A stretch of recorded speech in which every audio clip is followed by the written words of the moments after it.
In this third visit, Bella governed herself by this kind and considerate principle, so that, according to her own account of the matter, the man might, let me just make sure it's started here.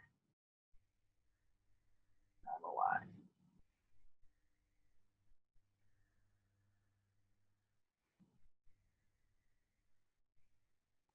All right, do you want me to time it? Now I've got a separate, Okay. I'm starting. Okay.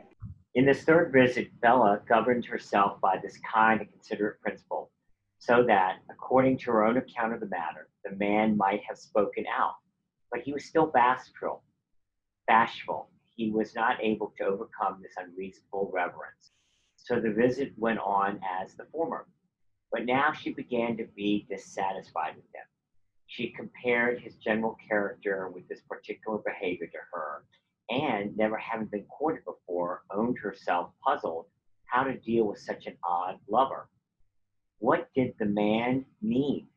Had not her uncle brought him declarately as a suitor to her?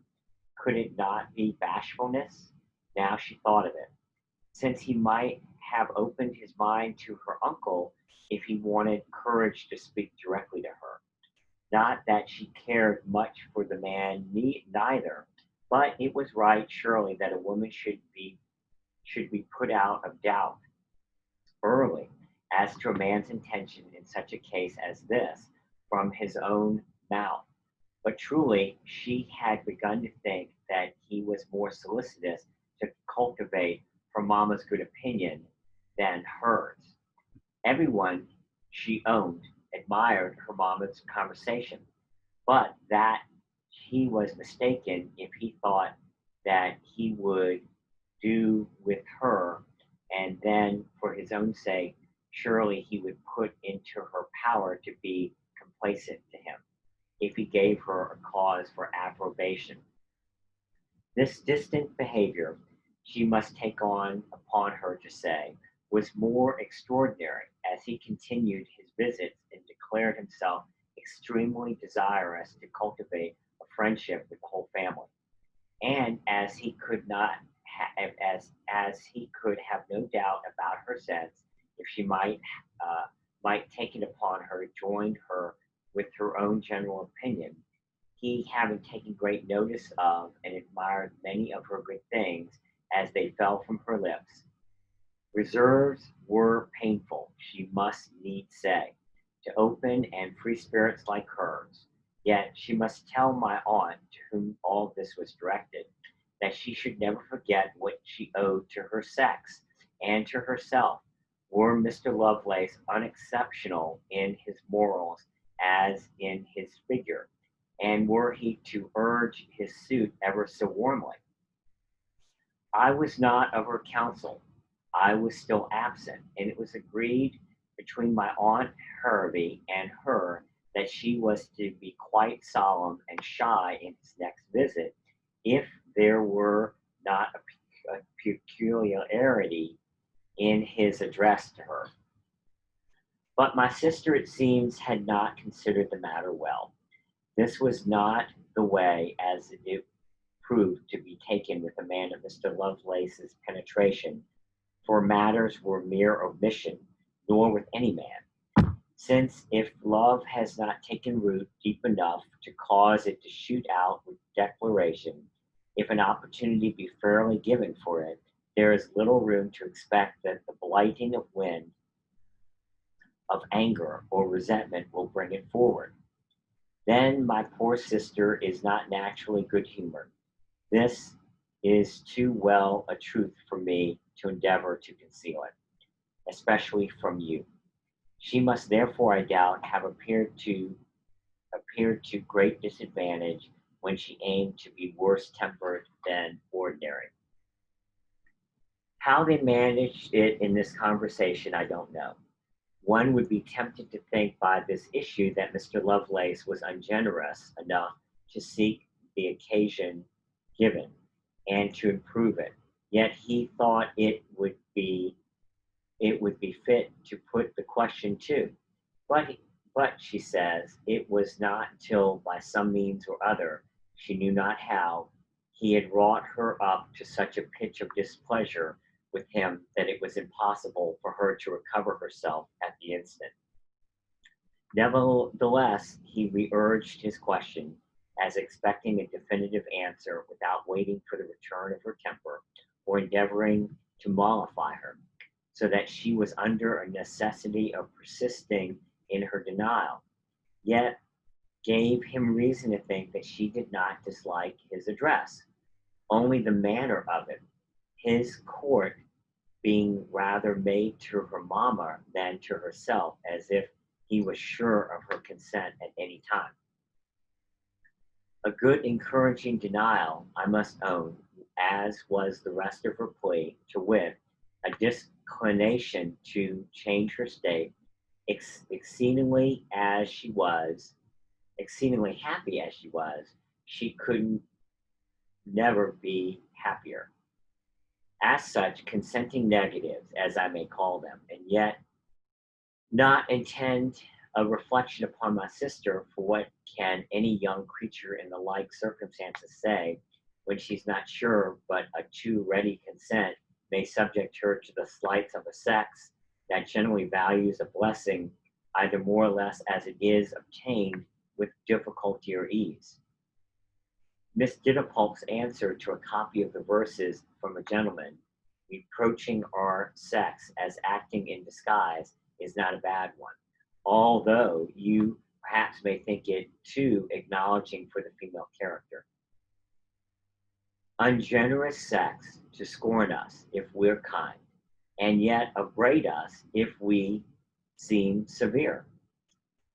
Do you to encourage us to tell our mind, yourselves put off disguise and be sincere. You talk of coquetry, your own false hearts compel our sex to act dissembling parts. Here I am obliged to lay down my pen. I will resume it soon. Letter number 3. Miss Clarissa Harlow to Miss Howe, January 13 and 14. And thus as Mr. Lovelace thought it fit to take, had he answer from my sister, it was very great regret, as he pretended. I doubt the man is a hypocrite, my dear, that he acquiesced in it. So much determinative, such a noble firmness in my sister, that there was no hope of prevailing upon her to alter sentiments she had adopted upon full consideration. He sighed, as Bella told us, when he took leave of her, profoundly sighed, grasped her hand, and kissed it with such an ardor, withdrew with such an air of solemn respect, she had him then before her. She could almost find in her heart, although he had vexed her, to pity him, a good intention preparative to love. This pity, since at the time she little thought that he would not renew his offer. He waited on my mamma after he had taken leave of Bella, and reported his ill success in so respectful a manner, both with regard to my sister and to the whole family, and with so much concern that he had not accepted as a relation to it. He was not accepted as a relation to it, that it left upon them all, my brother being then, as I said, in Scotland, impressions in his favor, and a belief that this matter would certainly be brought on again. But Mr. Lovelace going up directly to town, where he stayed a whole fortnight, and meeting there with my Uncle Antony, to whom he regretted his niece's unhappy resolution not to change her state, it was seen that there was a total end to put to the affair. My sister was not wanting to herself on this occasion, but made a virtue of necessity. And the man was quite another man with her, a vain creature, too well knowing his advantages, yet those not what she had conceived them to be, cool and warm by fits and starts, an argued like lover, a steady man, a man of virtue, a man of morals, was worth 1,000 of such gay flutterers. Her sister Clary might think it to worth her while perhaps to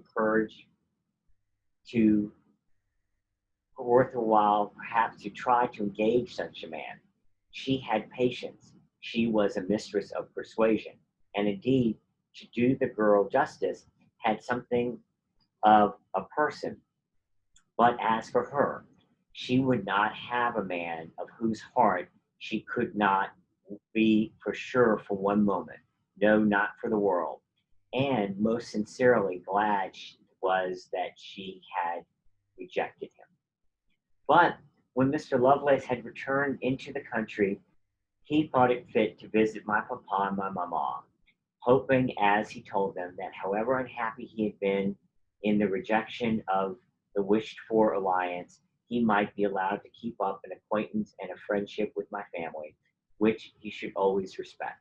And then, unhappily, as I may say, I was at home and present.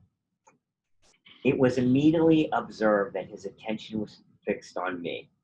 My sister, as soon as he was gone, in the spirit of bravery, seemed desirous to promote his address, should it be tendered. My Aunt Harvey was there, and was pleased to say that we should make the finest couple in England, if my sister had no objection. No, indeed. With a haughty toss was my sister's reply. It would be strange if she had, after the denial she had given him upon full deliberation. My mamma declared that her only dislike of his alliance with either daughter was on the account of his faulty morals. My uncle Harlow, that his daughter Clary, as he delighted to call me from my childhood, would perform him if any woman in the world could. My uncle Antony gave his approbation in high terms, but referred, as my aunt had done, to my sister. She repeated her contempt of him, and declared that there were not another man in England she would not have him. She was ready, on contrary, she could assure them, to resign her pretensions under hand and seal, if Miss Clary were taken with his tinsel, and if everyone else approved to his address to the girl. My papa, indeed, after a long silence, being urged to speak his mind, but by my uncle Antony, said that he had a letter from his son James, upon learning of Mr. Lovelace's visit to his daughter Arabella, which he had not shown to anyone but my mamma. That treaty being at an end when he received it, that in this letter he expressed great dislikes to the alliance with Mr. Lovelace, on the score on the score of his immoralities, that he knew indeed there was an old grudge between them, but that, being desirous to prevent all occasions of disunion and animosity in his family, he would suspend the declaration of his own mind till his son arrived, and till he had heard his further objections, that he was more inclined to make his son this compliment, as Mr. Lovelace's general character gave but too much ground for his son's dislike of him, adding that he too had heard, but supposed had everyone, that he was a very extravagant man, that he had contracted debts in his travel, and indeed, he was pleased to say he had the air of a spendthrift. These particulars I had partly from my Aunt Hervey and partly from my sister, for I was called out as soon as the subject was entered upon. And when I returned, my Uncle Anthony asked me how I should like Mr. Lovelace. Everybody saw he was pleased to say that I had made a conquest. I immediately answered, not at all. He seemed to have too good an opinion both of his person and parts to have any great regard to his wife. Let him marry who he would. My sister particularly was pleased with this answer and confirmed it to be just, with a compliment to my judgment, for it was hers. But the very next day, Lord M. came to Harlow Place. I was then absent, and in his nephew's name made a proposal in form, declaring it to be the ambition of all his family to be related to ours. And he had hoped his kinsman would not have such an answer on the part of the younger sister as he had had of that of the elder. In short, Mr. Lovelace's visits were admitted as those as a man who had not deserved disrespect from our family, but as to his address to me, with reservations as above on my papa's part, that he would determine nothing without his son. My discretion as to the rest was confided in, for still I had the same objections as to the man, nor would I, when we were better acquainted, hear anything but general talk from him, giving him no opportunity for conversing with me in private. He bore this with a resignation little expected from his natural temper, which is generally reported to be quick and hasty, unused, it seems, from childhood to check or control. A case too common in considerable families where there is an only son and his mother never had another child. But, as I have heretofore told you, I could perceive, notwithstanding this resignation, that he had so good an opinion of himself as not to doubt that his person and his accomplishments would so insensibly engage me. And could that be once done, he told my Aunt Hervey, he should hope from so steady a temper that his hold in my affection would be durable. While my sister accounted for his patience in another manner, which would perhaps have had more force if it had come from a person less prejudiced, that the man was not fond of marrying at all, that he might perhaps have a half score mistresses, and that delay might be a convenient for his roving, as well as my well acted indifference. That was kind of her expression. Whatever were his motives for a patience so generally believed to be out of his usual character, and where the object of his address was supposed to be of a fortune considerable enough to engage his warmest attention, he certainly escaped many mortifications by it. For while my papa suspended his approbation to my brother's arrival, he received from everyone those civilities which were due to his birth.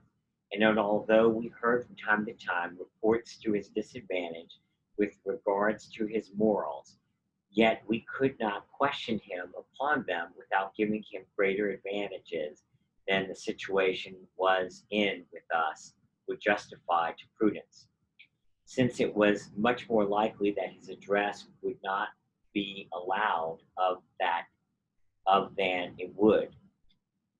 And thus was he admitted to converse with our family almost upon his own terms.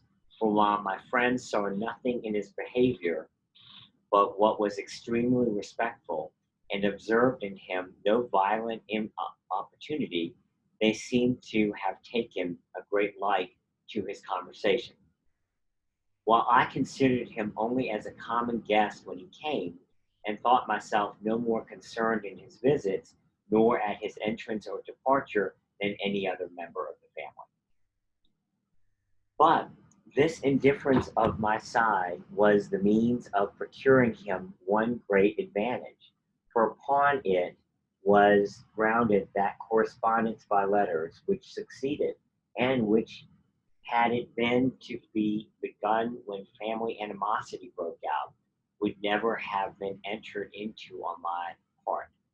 The occasion was this: my Aunt Hervey has a young gentleman entrusted in his care, whom he has thought of sending abroad a year or two hence, to make the grand tour, as it was called, and find Mr. Lovelace um, could give good account of everything necessary for a young traveler to observe upon an occasion.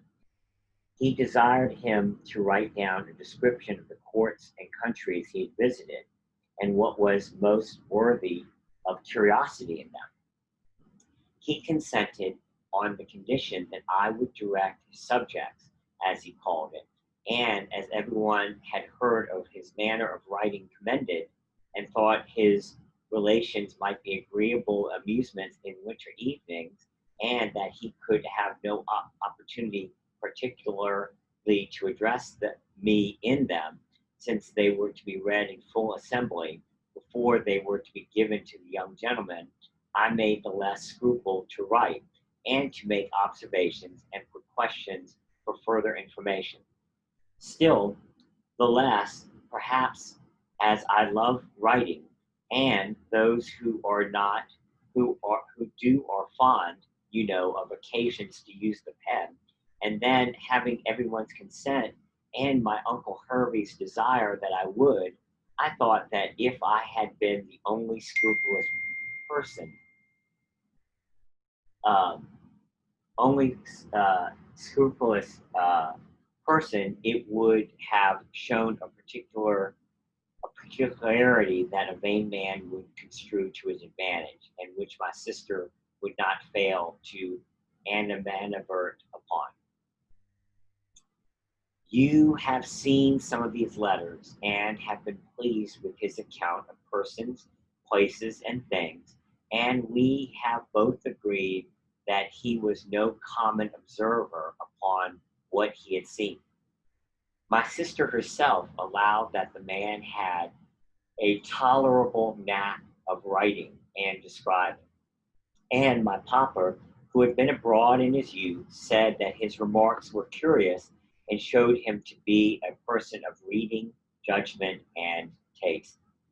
This was a kind of correspondence begun between him and me with general approbation, while everyone wondered at it, and was pleased with his patient veneration of me, for they so called it.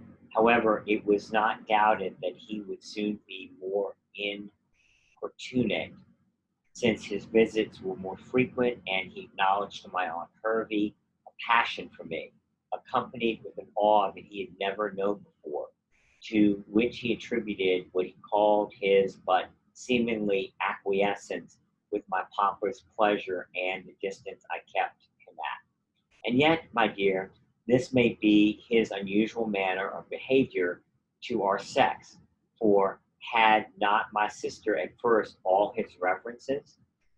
Meantime, my father, expecting this importunity, kept in readiness the reports he had heard in his disfavor, to charge them upon him then, as so many objections to his address, and it was highly agreeable to me that he did so. It would have been strange if it were not, since the person who could reject Mr. Riley's address for the sake of his free opinions must have been inexcusable, had she not rejected another's for his freer practices.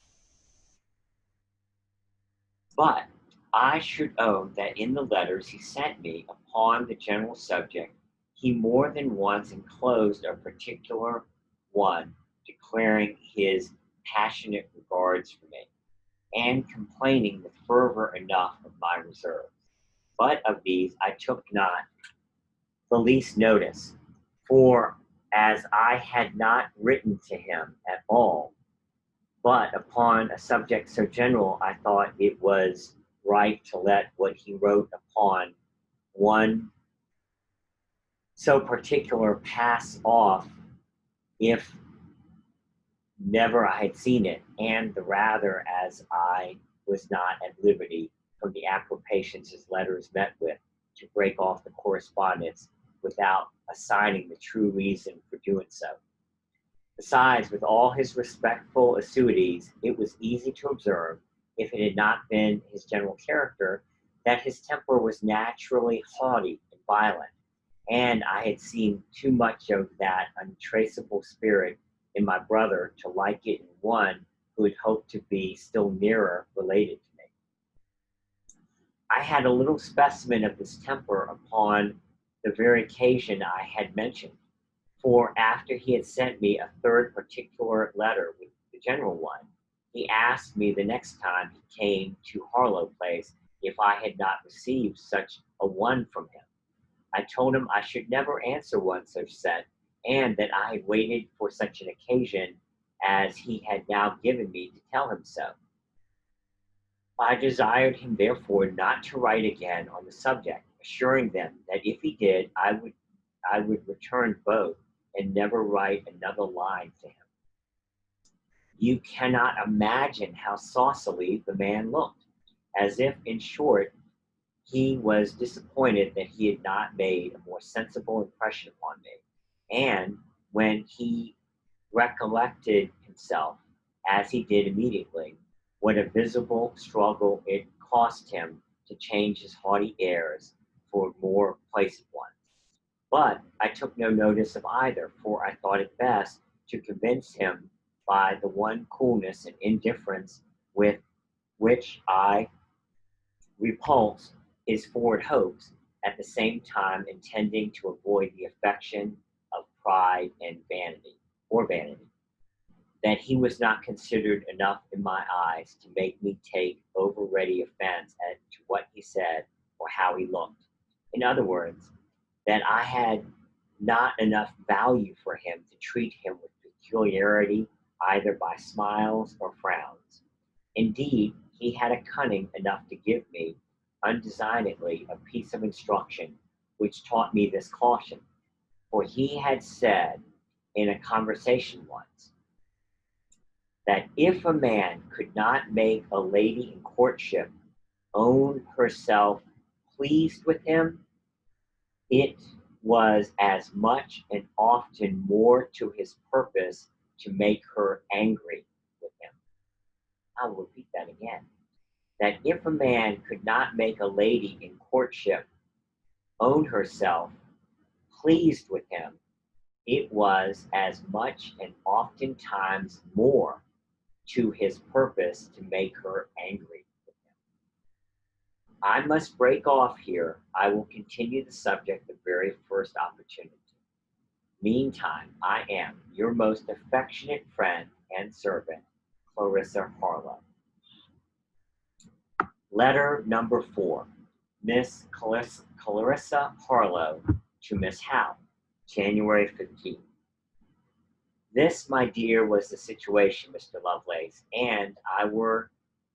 This was the situation Mr. Lovelace and I were in when my brother arrived from Scotland.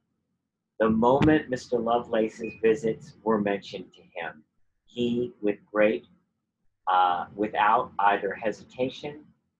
um, hesitation or apology, expressed his disapprobation of them. He found great flaws in his character, and he took the liberty to say in so many words that he wondered how it came into the hearts of his uncle to encourage such a man for either of his sisters, at the same time returning his thanks to my father for declining his consent till he arrived in such a manner. I thought, as a superior would do so when he commended an inferior for having well performed his duty in his absence. He justified his avowed inveteracy by common faith and by what he had known of him at college, declaring him that he had ever hated him, ever should hate him, and that he would never own him for a brother or for me, a sister, if I married him. That college begun antipathy I had heard accounted for this in this manner.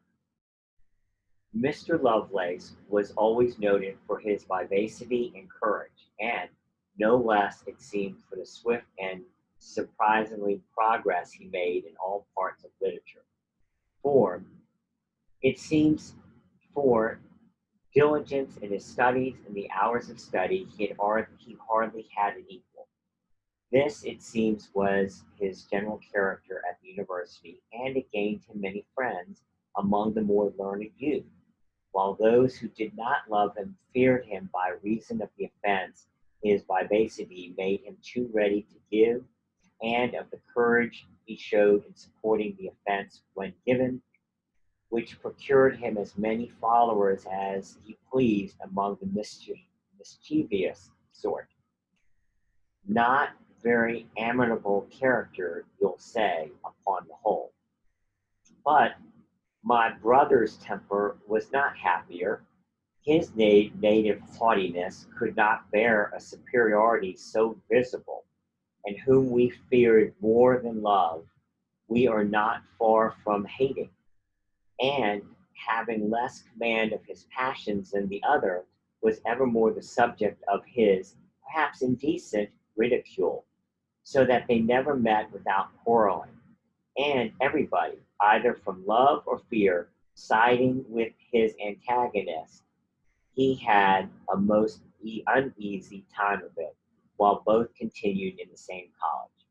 It was less wonder, therefore, that a young man, who is not noted for the gentleness of his temper, should resume antipathy early begun and so deeply rooted.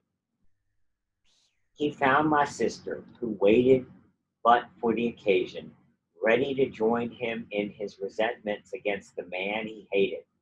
She utterly disclaimed all manner of regard for him, never liked him at all. His estate was certainly much encumbered. It was impossible it should be otherwise, so entirely devoted as he was to his pleasures. Impossible it should be. He kept no house, had no equipage. Nobody pretended that he wanted pride. The reason, therefore, was easy to be guessed at.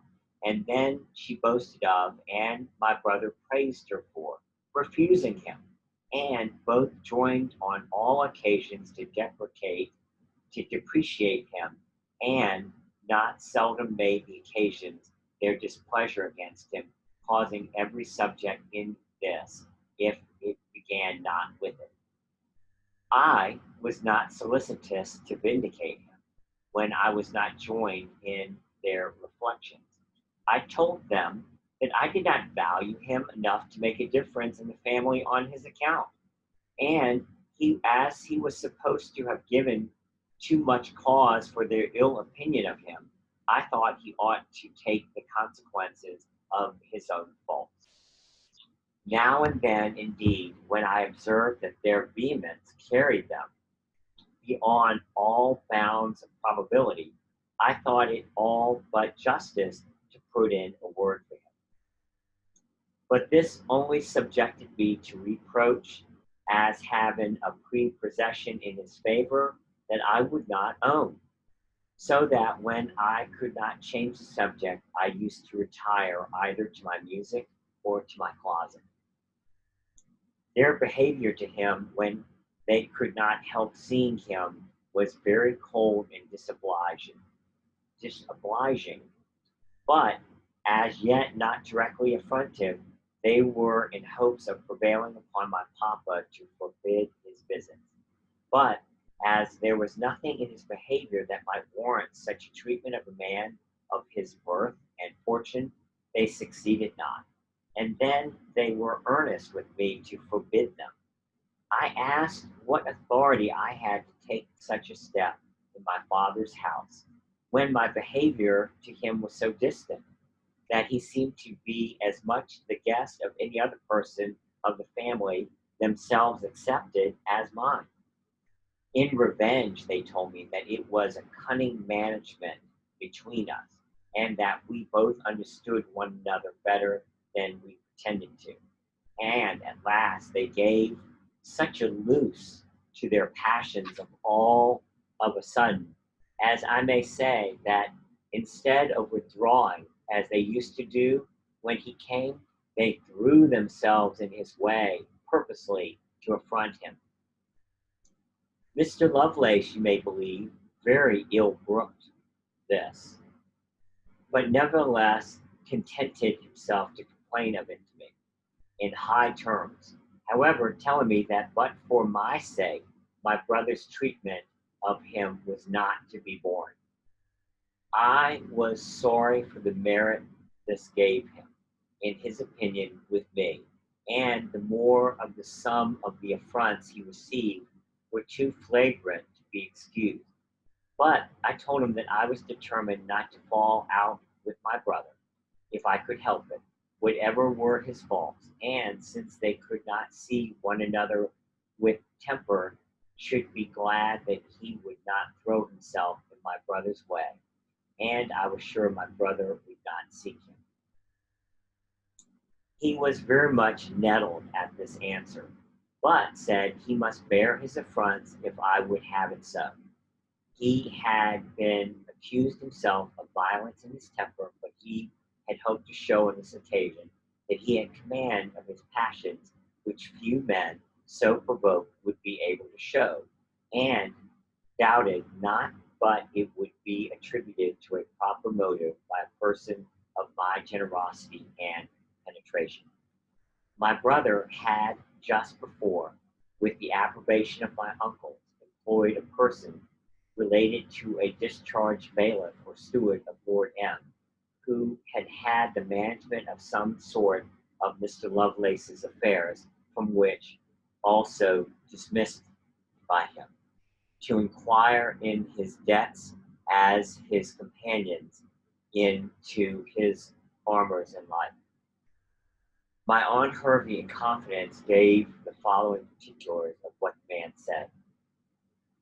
That was a generous landlord, that he spared nothing for solid lasting improvements on his estate, that he looked into his own affairs and understood them, that he had, when abroad, been very expensive and contracted a large debt, for he had no secret of his affairs, yet chose to limit himself to an annual sum and to decline equipage in order to avoid to be obliged to his uncle and aunts, from whom he might have what money he pleased, but that he was very jealous of their control, had often quarrels with them, and treated them so freely that they were all afraid of him. However, that his estate was never mortgaged, as my brother had heard, his credit was always high, and he believed he was by this time, if not quite clear of the world. He was a sad gentleman, he said, as to women. If his tenants had pretty daughters, they chose to keep them out of his sight.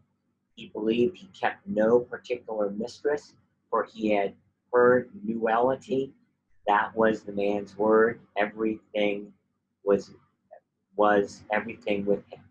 But for his uncles and aunts' teasings, fancied he would not think of marriage, was never known to be disguised with liquor, but was a great plotter and a great writer, that he lived a wild life in town, but by what he had heard had 6 or 7 companions as bad as himself, who now and then brought him down with him, and the country was always glad when they went up again. He would have it that, although passionate, he was good-humored, loved as well as to take jest as to give one, and would rally himself upon occasion the freest of any man he ever knew.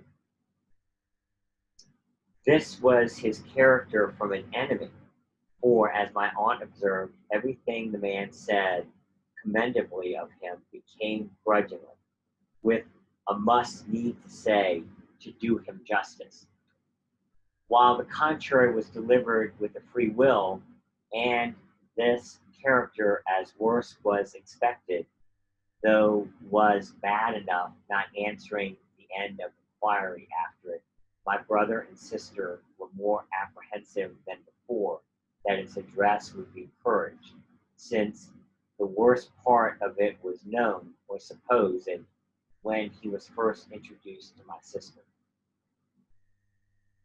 But with regard to myself, I must observe in his disfavor that notwithstanding the merit he wanted to make me for his patience upon my brother's ill treatment, I owed him no compliments for trying to conciliate me. Not that I believed it would have signified anything that he had made ever such a court either to him or my sister, yet one might have expected from this man of his politeness and from his pretensions, that he would have been willing to try. Instead of which, such a hearty contempt he showed of both of them, of my brother especially, that I ever heard of it with aggravations, and for me to have hinted at an alteration in his behavior to my brother was an advantage I knew he would have been proud of, and which therefore I had no mind to give him. But I doubted not that, having so little encouragement from anybody, his pride would soon take fire, and he would of himself discontinue his visits or go to town, where, till he came acquainted with our family, he used chiefly to reside, and in the latter case, he had no reason to expect that I would receive him, much less answer his letters, the occasion which led me to receive any of his being by this time over. But my brother's antipathy would not permit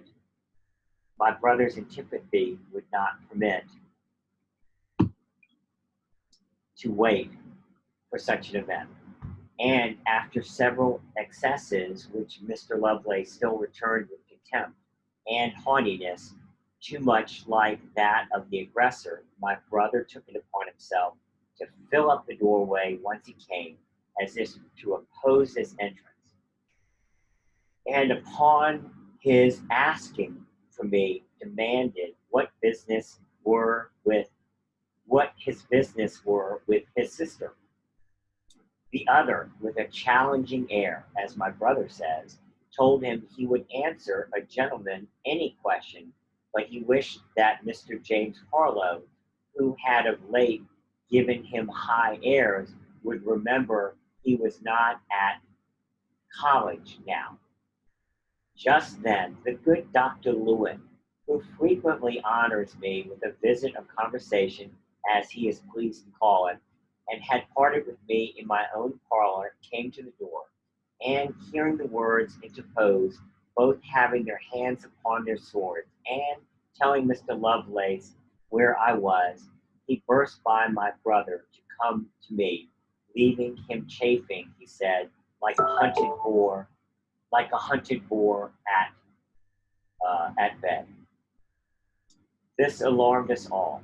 My father was pleased to hint to Mr. Lovelace that, and by his command spoke a great deal plainer, that he wished he would discontinue his visits for the peace sake of the family.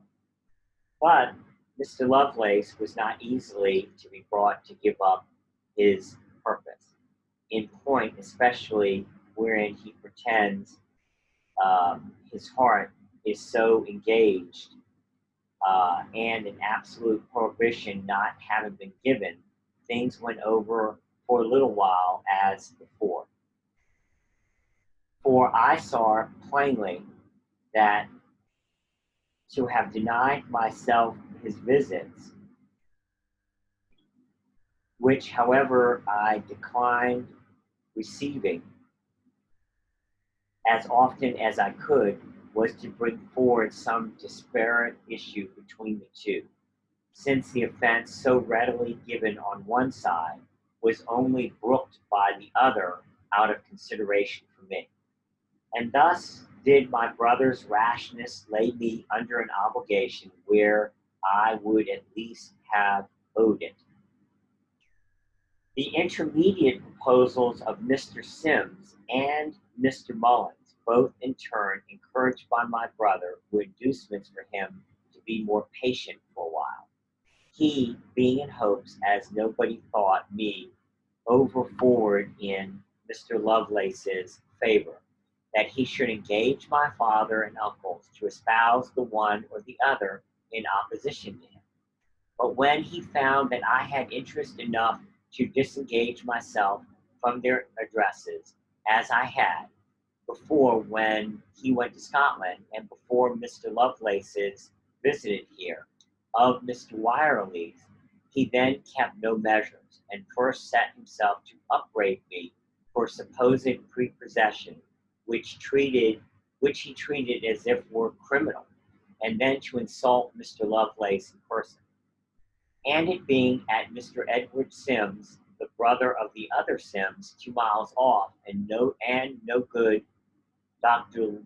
Lewin again to interpose, the unhappy recounter followed. My brother was disarmed in it, as you have heard, and on being brought home, and given us ground to suppose that he was much worse hurt than he really was, and a fever ensuing, everyone flamed out, and all was laid out at my door. Mr. Lovelace for 3 days together sent twice each day to inquire after my brother's health, and although he received rude and shocking returns, he thought fit on the 4th day to make in person the same inquiries, and received even greater incivilities from my 2 uncles, who happened both to be there. My papa also was held by force from going to him with his sword in hand, although he had the gout upon him. I fainted away with terror, seeing everyone so violent, hearing his voice swearing he would not depart without seeing me, or making my uncles ask his pardons for the indignities he had received at their hands. A door being also held fast locked between them, my mamma, struggling with my papa and my sister after treating him with virulence, insulted me as fast as I recovered. But when he was told how ill I was, he departed, vowing revenge.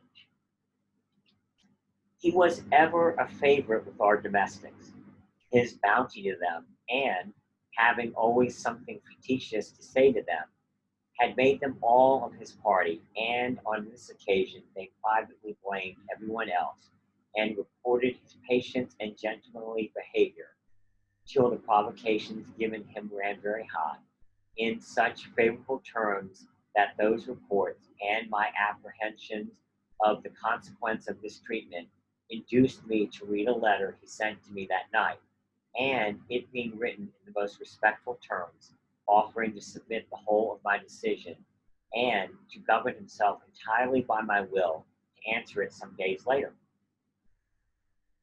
To this unhappy necessity was owing our renewed correspondence, as I may call it. Yet I did not write till I was informed myself from Mr. Sim's brother that he was really insulted into the act of drawing his sword by my brother's repeatedly threatening upon his excusing himself of regard to me, to brand him if he had not, by all inquiry I could make, that he was again the sufferer from my uncles in a more violent manner than have related. The same circumstances were related to my papa and other friends by Mr. Sims, but they had gone too far in making themselves parties to the quarrel, either to retract or forgive, and I was forbid corresponding with him, or to be seen a moment in his company. But one thing I can say, that in confidence, because my mamma commanded me not to mention it, that, expressing her apprehension of the consequences of the indignities offered to Mr. Lovelace, she told me that she would leave it to my prudence to prevent all that I could be impending mischievous on one side. I am obliged to break off, but I believe I've written enough to answer very fully all that you have commanded of me. It is not for a child to seek to clear her own character or to justify her actions at the expense of the most revered ones.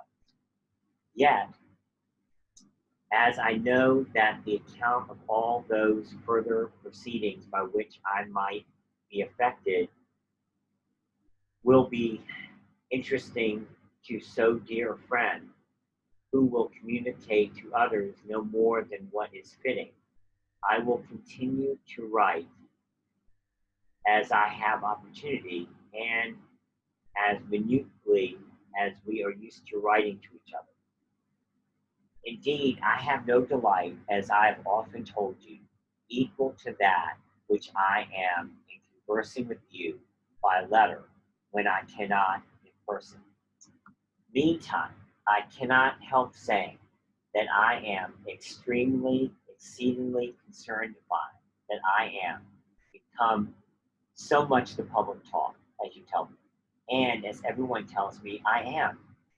Your kind and precautionary regard for my fame and the opportunity you have given me to tell my own story, previous to any new accident which heaven avert, is so like a warm friend I have ever found my dear Miss Howe, that without redoubled obligation you bind me to be your ever grateful and affectionate Clarissa. This is a copy of the requested preamble to the I'm clauses. having a difficult time hearing you, like the last 30 seconds. It's like your voice is fading away. Can you hear me now? Yeah, I mean, I can hear you. It just sounds like it's fading for some reason. I don't think it's you. I think it's something else. Okay. Okay, This you're is good now. I can hear you. This is a copy of the requested preamble to the clauses in her grandfather's will in her favor, enclosed in the preceding letter.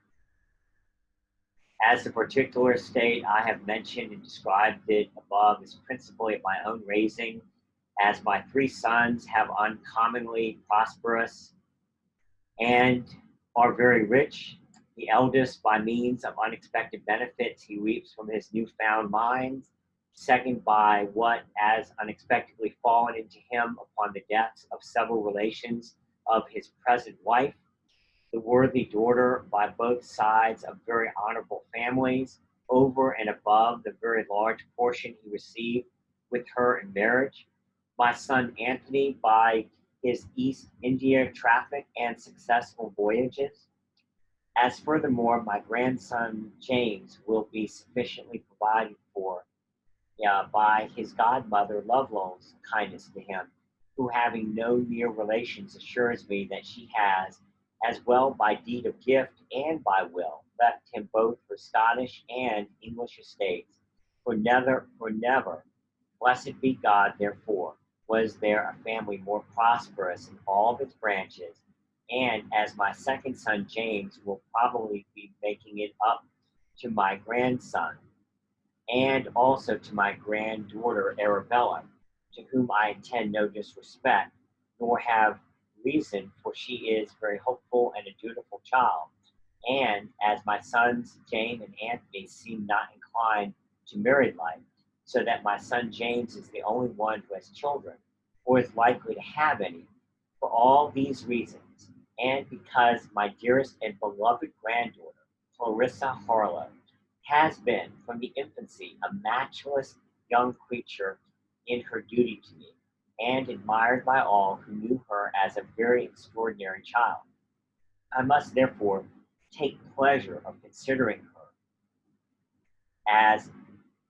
as my own peculiar child, and without this attending offense, and hope it will not be taken as any, since my son James can now bestow his favors accordingly, and in greater proportion, upon Miss Arabella and Master James.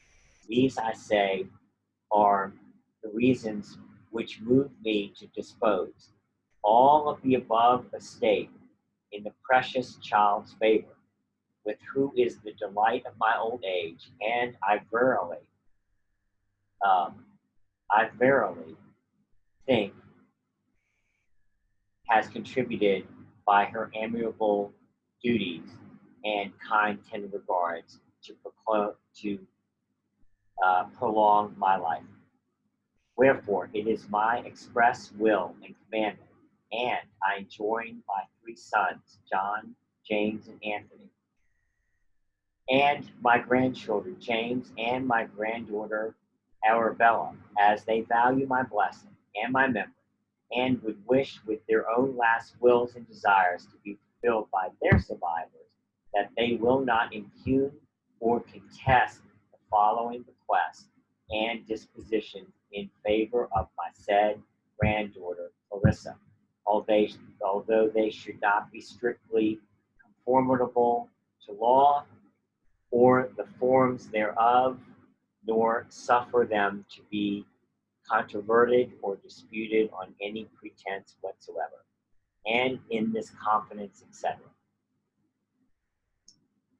So let's see, I think we have a minute left here. Let's see. I might be able to get through letter 5.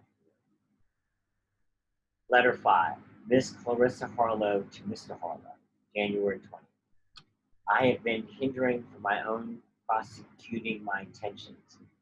Neither nights nor mornings have been mine. My mamma has been very ill, and I would have no other nurse but me. I have not stirred from her bedside. She kept for her bed, and 2 nights I had the honor of sharing it. Her disorder is a violent colic.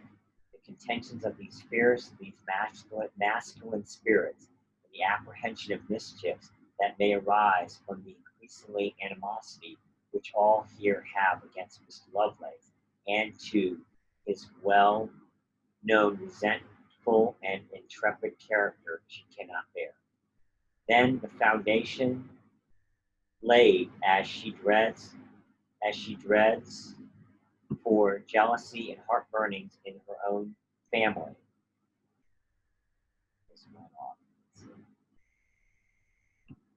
As she dreads in her own family.